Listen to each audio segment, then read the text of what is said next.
Assalamualaikum warahmatullahi wabarakatuh. Perkenalkan, saya Fitriani Widyastuti dengan NPM 1910801056.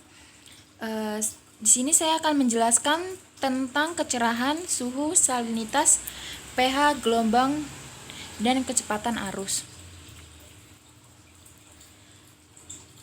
Pembahasan kali ini bertujuan untuk memenuhi tugas praktikum oceanografi.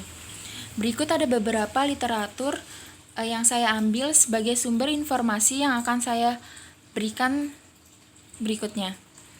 Yang pertama, saya akan menjelaskan tentang kecerahan. Kecerahan merupakan tingkat transparansi perairan, diamati secara visual menggunakan seksi disk.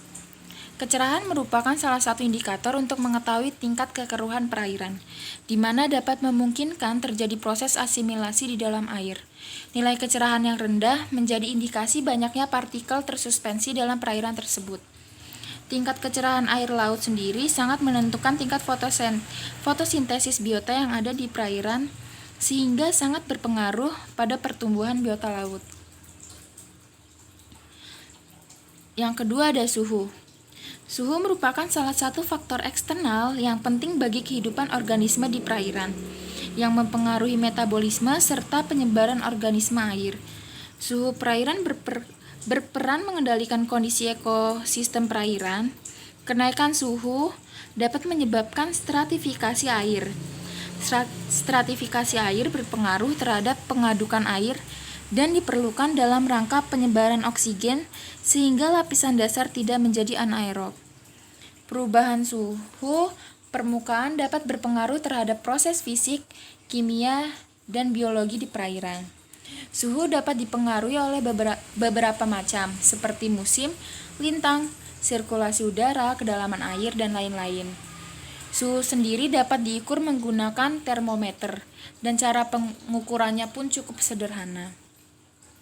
Yang berikutnya ada salinitas. Salinitas merupakan konsentrasi seluruh larutan garam yang diperoleh dalam air laut. Salinitas berpengaruh terhadap tekanan osmotik air. Keragaman salinitas di dalam air akan mempengaruhi organisme akuatik berdasarkan kemampuan pengendalian berat jenis dan keragaman osmotik. Salinitas sendiri dapat diukur menggunakan refraktometer. Pengukuran salinitas menggunakan refraktometer dapat dilihat di bagian dalam ujung bulat refraktometer. Terlihat angka, skala, dan hasil terlihat pada garis pertemuan bagian putih dan biru. Berikutnya ada pH.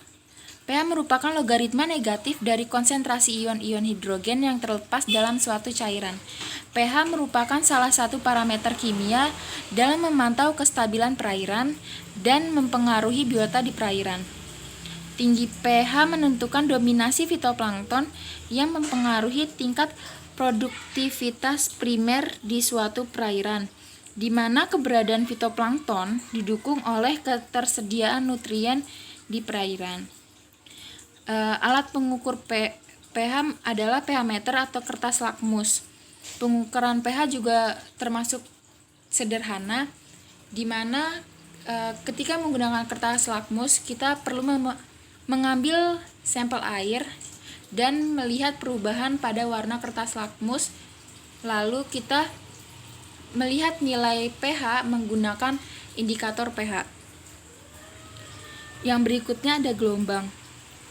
Gelombang merupakan pergerakan naik dan turunnya air laut dengan arah tegak lurus permukaan air laut yang membentuk kurva atau grafik sinusoidal.